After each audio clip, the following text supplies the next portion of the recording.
What's up, Game Loopers, you hard stuck clamp players? Now, in this video, we're going to be going through 10 top laners, right, who are going to be OP in 13.8. Now, there might be some other champions who are good, right? This is not like the be-all and end-all of top laners you gotta play. These are champions who are just gonna be strong objectively. Now, in this video, we're gonna give you like the runes and the builds and all that, but I'm also gonna give you a tip, or maybe a few tips, for each champion when you do actually come around to picking them. So make sure, guys, you stick around for the whole video to know what those tips are going to be. But hold on a second, guys, because we have to have a quick chat. I think we all know and love that League of Legends is a free game. Sometimes you don't want to have to break the bank in order to actually enjoy your free time. However, that isn't the case for every game right now, and some AAA titles are insanely expensive. I, for one, don't want to pay those prices, and I'm willing to bet that you guys don't either. But thankfully, our new sponsor, G2A, is here to help you guys out. G2A is a website that has hundreds of games, all at discounted prices. It doesn't matter what kind of game you want to play, they have options for you. They've got titles ranging from GTA to The Last of Us to DayZ and much, much more. And if you guys are looking to score a deal on some League skins, they even have codes for RP there. And there's no better time than right now because G2A is running an insane spring sale with some stuff being up to 98% off. So don't miss out on this opportunity. Click the link in the description and save today. Now, starting off at number 10, I mean, it's not really a countdown. I'm just going to give you 10 top laners so you guys maybe can make your own list in the comment section who you think is going to be broken in terms of the order. But yeah, the first champion we're going to talk about is Kennen. So if you need a bit of AP in the top lane, picking Kennen is good because of the buffs recently, right? Kennen has been really, really strong, especially in higher reloads. And these stats that you see on your screen right now, these are from Challenger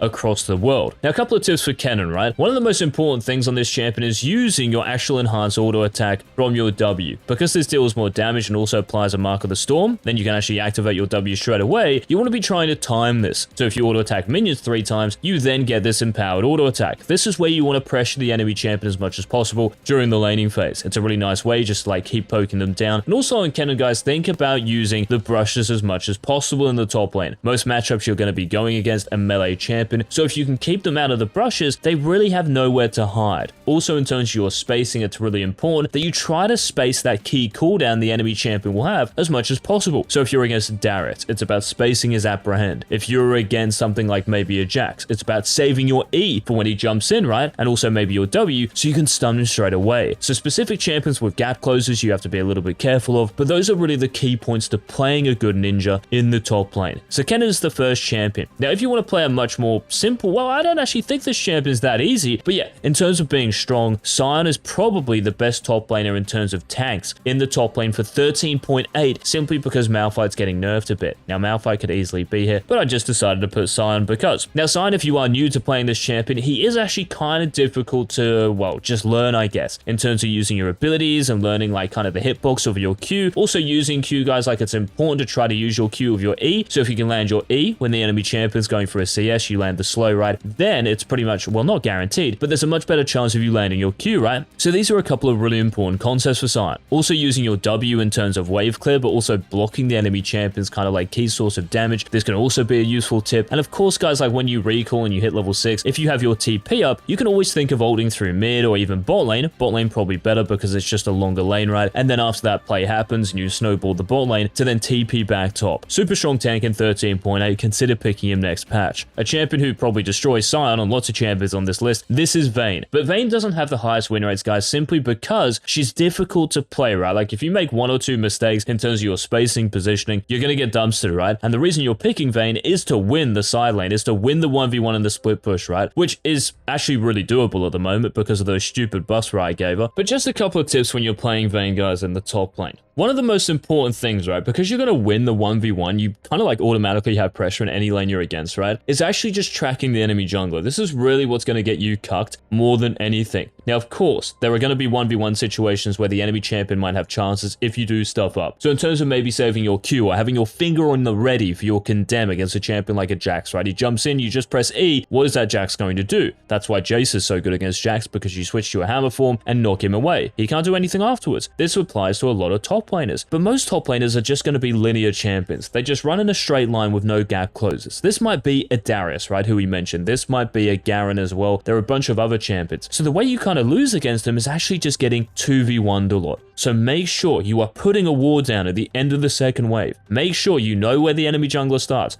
Make sure before you even show maybe when you get back to lane, put a control ward down in the river brush or tri bush. Cover yourself. Even be careful of lane ganking, right? This is going to be the real big cuck for you when you're playing something like Vayne top. Now, one of those linear champions in 13.8 you guys can pick is Garen because of the buffs that are coming into him. His base AD is going up, his base armor is going up. This is going to make his laning phase good, and that's what we're talking about here. Top lane laning phase, okay? So Garen is going to be stronger. Now, what tips do I have for Garen? Well, here's what you're going to do, bro. You're going to spin around, mate, and you probably win the lane now. But honestly, guys, there maybe are like a couple of tips, probably using your W, right, when you're going to get damaged, kind of like the same thing for Sion. Using your Q for minions that are probably hard to get. The movement speed is really useful as well, right? But again, it's just about realizing that you are Garen and you don't really have any sort of escape from ganks. So your Q giving you movement speed is important, your W as well for the tankiness, right? But it's mostly just about playing cooldowns. When the enemy champion's on cooldown, you can look to make plays. When you're on cooldown, you should probably look to just be passive. But yeah, Garen top lane in 13.8 because of the buff's going to be better. Now, another champion who's going to be really strong in 13.8, this is Olaf. Despite him getting nerfed recently, right? So they nerfed what is like passive attack speed and his Q's damage. It's still really fine for Olaf because the nerfs weren't massive. They're not just like, you know, cutting his legs off. They're kind of little jabs to him. So he's still going to be really good because he was insanely strong beforehand. Now, keys to playing Olaf top. Your mana pool is pretty much everything. If you are going to use your Q like on repeat off cooldown, you're trolling, bro. Like you're going to be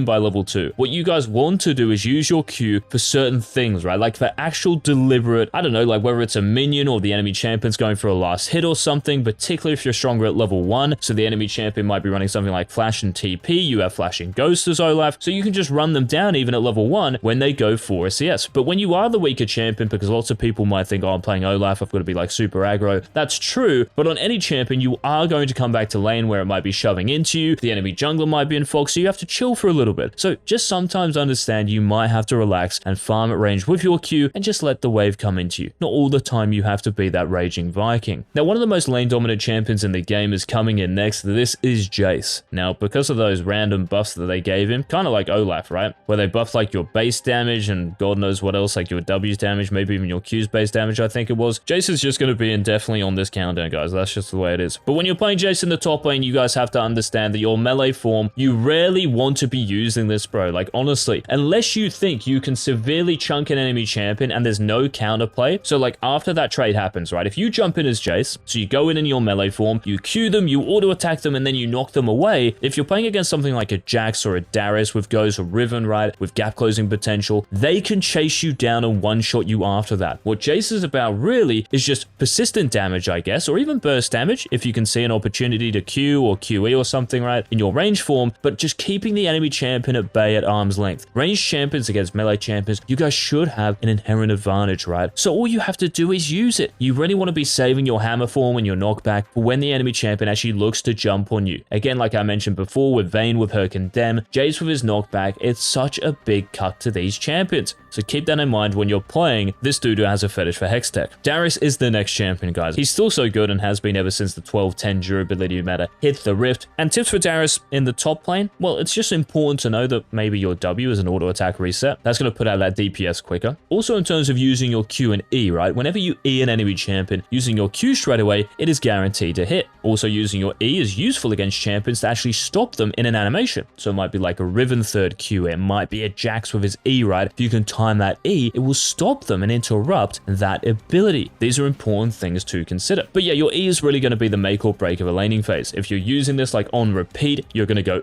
so quickly. So you want to be saving this for the enemy champion's key cooldowns. Now, Fiora, guys, is one of 3 champions we have left here. And for Fiora, with Ghastly Undying, Mana Flow, and Scorch, this champion's got to be here. She's like S+ tier in every single elo still, which is kind of annoying because she's been here so long, and that goes for a lot of these champions. But anyway, Fiora in the top lane is super good right now. Now, in 13.8, what are some tips I can give you for playing Fiora? Well, resetting your vitals is a good idea. So running out of vision of the enemy champion and coming back if it's unfavorable. For example, the vital might be right behind the enemy champion. It's like impossible to proc, right? Run out of vision, providing you're not going to miss CS, and then come back and the vital will be in a better position for you. Also remember that your E is an auto attack reset, just like Darius's W. So in terms of trading, if you're actually going to like go in for an all-in or an extended trade, you can Q in, auto attack, and then press your E, and then you'll auto attack them straight away. And also in terms of your W, guys, remember it slows the attack speed of champions. You don't just have to use your W to riposte or parry that key ability. Of course, it's important in some matchups, right? Like against a Camille with a hook shot or a Riven with a third Q or stun. You want to try to anticipate these things, but when you have big kill pressure and you don't need it for that reason, you can use it to slow the enemy champion and their attack speed. Now,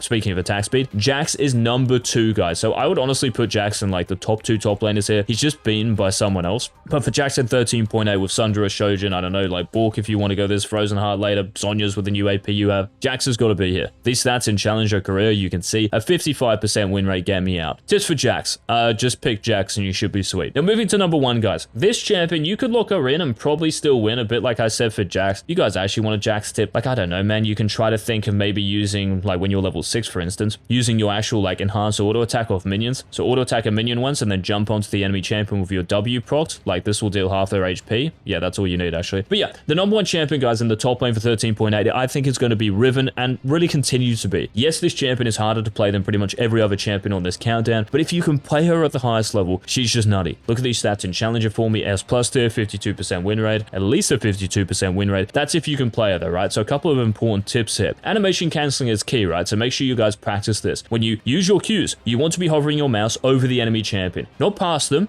or around them, on top of them. Your Q will always land on them at that point. Then we want to input a movement command. So click somewhere around the enemy champion and then auto attack them instantly. This will actually cancel the animation and speed up your combo. Another important thing that kind of like separates, and I've coached a bunch of like Master Riven players, these guys compared to Challenger Rivens, they don't really auto attack that much. They kind of like Q in and W and then E out, and that's it. You want to use your passive, guys. Your passive is everything on this champion. A great Riven player, most of the time anyway, is going to start that combo with an auto attack. Or if they have to like Q in, they're going to weave in auto attacks with that combo. That's DPS, that's Conqueror stacking, that's damage, that's Challenger. So guys, thank you so much for watching this video. If you did enjoy this video, by the way, where I'm actually giving you like hopefully concrete applicable tips, let us know by leaving a like down below and maybe a comment saying this was actually a nice change or you'd like to see more of this in the future. But yeah, thank you so much for watching. I will see you in our next Season 13 upload. This has been Iggs. Peace.